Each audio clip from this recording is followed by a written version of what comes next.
true. There was a study done by the U.S. Air Force. It was completed in the early 1980s at a very high price tag. And they tested 2.45 gigahertz, which is the same as Wi-Fi. 2,450 megahertz is the same thing. And they used pulsed radiation, so it's very, very similar to Wi-Fi. They exposed mice for almost 24 hours, 21.5 hours. And you say, well, hold on, kids are only exposed for 6 hours during the school day. Well, except some of them go home to homes that have Wi-Fi. So they're exposed very close to 24 hours. And this is what they found. They published the results. It took them quite a long time to publish results, which is quite unusual. Usually scientists want to get them out as quickly as possible. And it wasn't until 2005 that the studies were available on the internet for someone who wanted them. I'm just going to share part of the research with you. They looked at 3 different types of tumors: benign, primary, and metastatic. These are tumors that move from one tissue or organ into another tissue or organ. And they found that if you looked at the data, that there was an increase in benign tumors, 16% during this period. This was not statistically significant, so there was no real increase in benign tumors. Metastatic tumors, an increase of 100%, and primary tumors, an increase of 260%, all statistically significant. Is this what we want to expose kids to? Well, not if I have kids in the school system. True or false? This radiation affects sperm. True. There are studies done both with laptop computers and men who use cell phones, and they both show the same thing. That there's a decrease in motility of the sperm, and there's DNA fragmentation.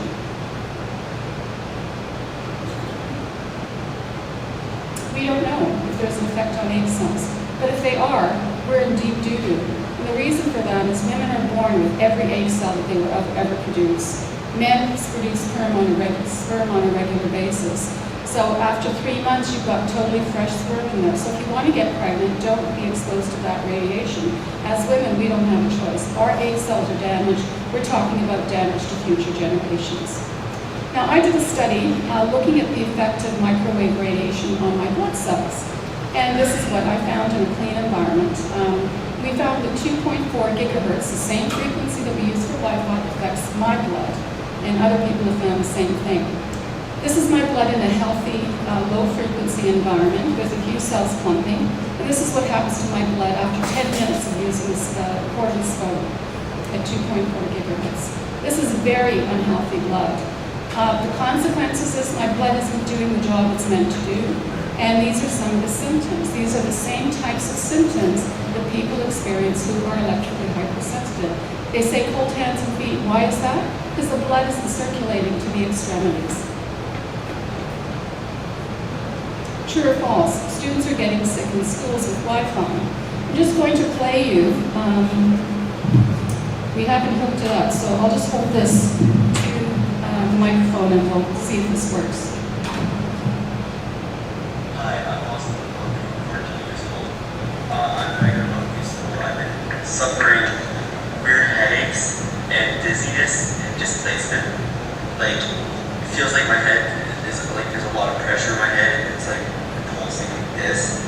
And I just feel like displaced, and when I'm not there, nothing happens. So, and like, I get really like weak, and like it's hard to hold a pencil too, and I can't think straight. Starting this year at Mountain View, I've been getting a lot of headaches, and it's been making me really dizzy, and like it feels like I can't concentrate. I feel like you're not really there. It's hard to explain. The thing that would concern us was that she was got better when she got home, and we couldn't figure out what was going on. Got our eyes checked and found out that wasn't it, and actually had everything checked and found out that wasn't it. And she still, to this day, when she goes to class, probably about 4 out of 5 days that she's there, she's coming home with a headache. And I mean a significant headache where she has to take Tylenol or Advil.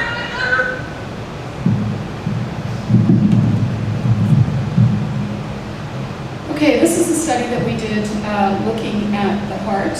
We exposed people blindly to the radiation from a cordless cell phone, from a cordless phone, and we use the base of the cordless phone. That base of the cordless phone is just like your Wi-Fi router, it radiates all the time, and we'll have a demonstration of this in a minute.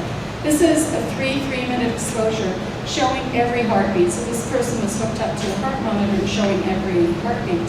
And this is their heart, 58, 56, 58 beats per minute. They were exposed to the radiation from the phone here, and there's really no response. This is a non-responsive person. Here is subject B. Here, they're lying down with the heart monitor on. Their heartbeat was 68. Suddenly, it jumps to 122. They haven't moved a muscle. And then it goes back to 66 and 129. Well, it just so happens that every single time the heart started beating really, really fast, they were exposed to the radiation. This was a 0.3% of safety code 6. What's happening with kids in schools? Well, guess what? They're having heart arrhythmia, they're having tachycardia, they're having heart problems, heart palpitations. And, their parents are absolutely distraught that suddenly, a student who had no problems is having a problem. I'm just going to read you some of these. My son has recently not been sleeping well at night. His heart has been racing at school and sometimes at night. I took him to the hospital one night and they put him on a heart monitor at school. The doctor says he has tachycardia and his heart rate was recorded 190 beats per minute. The other day I had to bring him home from school because his heart was racing again. My daughter at Mountain View had chronic headaches all last year. We took her to the eye doctor, the physician. No one saw any problems, but the headaches persisted. That is until she switched to a portable that, by the way, doesn't have Wi-Fi. Suddenly her headaches disappeared, and she's been fine ever since. Some people are trying to tell us that kids just don't want to be in school, so they're complaining. Okay, this isn't the case. Oh, how do we know the symptoms are associated with microwaves? Well, look at this. My son started getting strange sensations about 6 months ago, distorted vision and distorted hearing. I suspected our wireless internet digital phone service because he used the computer quite a bit, and the same sensations were more frequent after he used the phone or internet. It was almost a daily thing, and after hearing about the Wi-Fi problem and doing research, I immediately changed my modem to cable and changed to a landline. My son has had 0 incidents since I removed the wireless from our home, which, by the way, was located under his bedroom. Another example, I have 2 boys who attended Birchview Dunes School in Wasaga Beach, so it's not only this one school, Mountain View School in Barrie. My oldest has been collapsing at school with his heart going crazy, along with a bunch of other symptoms, for a little over a year now, but he only has his attacks at school. Both my boys suffer from horrible migraines, and I'm waiting an appointment with a neurologist in Toronto. I have been so upset and confused and terrified too many times to count. I can't sit back and watch my baby suffer. It is killing me. I get phone calls and emails from mothers around North America who are telling me the same thing. Their kids go to school and they start having these heart palpitations. I don't know what the pediatric cardiologists are saying, but they must have some view on this because I suspect it's increasing. This is Dr. Steven Sinatra. He gave a talk at Total Health last year. I'm just going to share some of his talk with you. These kids basically have is a non-diagnosed Wolf Parkinson White syndrome it's not uncommon. It's about 1 in 700 kids. So you've got 50,000 kids in the school district. I mean, do the math. You're going to have some kids with, this is an inborn situation where a child has an extra, what we call electrical pathway in the heart. And these hearts can go out of rhythm and they can be triggered by situations that can disturb heart rate variability. And as a cardiologist, more than now, it's easy for me to connect with God that a child with left Parkinson White, undiagnosed, exposed to Wi-Fi, could be treated with an arrhythmia. Sugar treatment tachycardias or SDTs and adults and kids have this all the time. And again, of course, Wi-Fi disturbing heart rate variability could be a factor in children.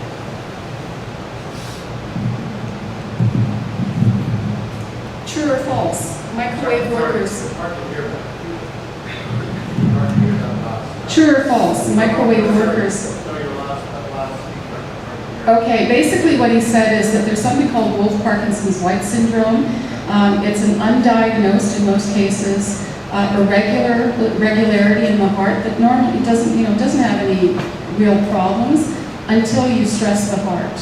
And so if you expose a child to exercise, for example, during gym class, and then also expose them to Wi-Fi radiation, that's when you're going to have the heart beating irregularly because of this electrical conductivity in the heart. True or false? Microwave workers experience heart problems. Now, that's true. Okay, so this came out in 1969, and this is what was contained in this particular document. In the interest of occupational hygiene, many Soviet investigators and at least one U.S. researcher have recommended that cardiovascular abnormalities be used as screening criteria to exclude people from occupations involving radio frequency exposure. So they're saying if you've got a problem with your heart, you shouldn't be exposed to this stuff. And I think perhaps what we should actually do is make sure kids are screened at the beginning of each school year so that any kind of heart irregularity is picked up. And if they do have a heart irregularity, that they not be in rooms with high levels of Wi-Fi. Now, quite recently, the BC Confederation of the Parent Advisory Councils had a resolution, and I believe this resolution passed. On and off switches, they want on and off switches for Wi-Fi routers and protocols on how to use wireless technology. And basically what they're saying is, okay, you're going to have that Wi-Fi router in the classroom, at least let us turn it off so that we're not constantly being bombarded when we're not using the technology. They're not using the technology 100% of the time. Indeed, there's usually Wi-Fi routers in kindergarten classes where they don't use the technology at all. So if we could at least turn it off in those environments, I think that would go a long way. And this particular resolution was based on two things, to conserve energy, which is not a bad thing anyway, and to reduce exposure to radio frequency radiation. And they actually cited quite a few things. Health Canada says kids should not use cell phones. If they're under the age of 18, they should minimize their use of cell phones. They've made no statements about Wi-Fi in the classroom, thinking that one is perfectly safe, the other, well, we're not certain. There's statements from the American Academy of Pediatrics, the American Academy of Environmental Medicine that Rodney might mention. United Teachers of Los Angeles want workers informed about exposure. They're totally pro-technology, but they don't want to increase exposure in the classroom. And the BC Teachers Federation, they want workplace accommodations for teachers who are electrically hypersensitive. Now, this is the kind of comment I typically get when I talk to a school board trustee. Denying students access to Wi-Fi is like denying the use of one of the best learning tools ever. These people think that Wi-Fi is the same thing as internet. They don't realize you can connect to the internet using the wires. We're not opposed to the internet, we're opposed to exposing kids to microwave radiation. So a lot of the trustees just don't have the technical knowledge to make these decisions. Now this is interesting. This is an email I received on May 29th, 2011. I have not yet found a solid scientific study to support a change to the board's decision, which was to equip all schools with Wi-Fi. Now the date for this is really important, May 29th. Okay, obviously they're not reading it. I believe they haven't found one study because I don't believe they're reading about the studies. 2 days later, the World Health Organization came out and classified microwave radiation as a Class 2B carcinogen, potentially carcinogenic. And this is the monograph that just came out a little while ago. They quoted over 900 studies. Not all of them showing it's harmful, but a lot of them showing it's harmful. Very, very detailed report. Of the 32 voting members on this committee, 22% had conflicts of interest with the wireless industry. One was forced to resign. These are the people who are making decisions about what we should be exposed to. Decision makers in the school system are unfamiliar with the technology and the science. They're making choices that are affecting the health of students and staff. They are blindly following Health Canada's outdated guidelines and assurances that microwave exposure of children and pregnant women is safe, even though the guidelines they're using were based on military personnel, 6 foot tall, 200-pound, physically fit adult males. They are experimenting with their future, and in my mind, this is unacceptable. Exposures that exceed guidelines are ignored. I showed you that one example. Teachers and students who become ill are ignored. Teachers who speak out are bullied into silence. There are teachers who fear that they're going to lose their jobs if they speak out about this. Some of them are electrically hypersensitive, and they're at wit's end. They can't continue to work. They don't want to go on disability, but they want to continue to work. This is also unacceptable. What are the options? Well, the worst thing we can do is what we're actually doing, which is putting Wi-Fi into schools. It's on all the time. This is really not a very good option. It's a high-tech option, but it's a low-intelligence option. Something better is modified, just like in British Columbia, where they say, at least let us turn it off, limit the use of it. The best one is wired connections, and there's two types of wired connections that will work. Ethernet, which many schools already have. They're pulling them out because they think it's old technology, and fiber optics, which can be useful in some schools where the community already has fiber optics. These are faster, they're more secure, they're more energy efficient, and there's no microwave radiation associated with them. Now, if none of the health concerns can convince trustees or board members, then I think this is something that they should consider.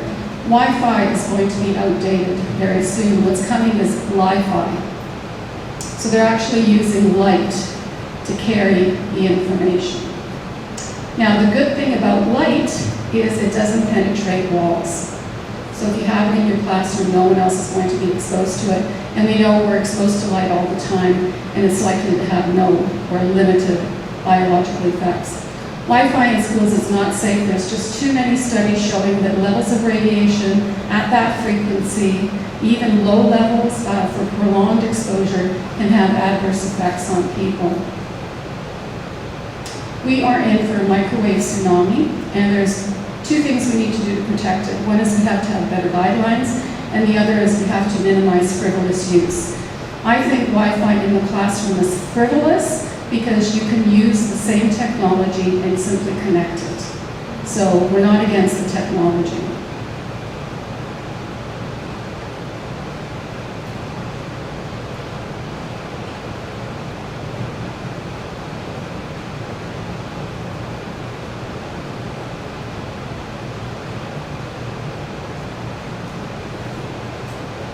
And with that, I'd like to thank you. We are now going to have a demonstration from Rob and Brian from Safe Living Technologies. So if you'd like to come up, we'll do a demonstration.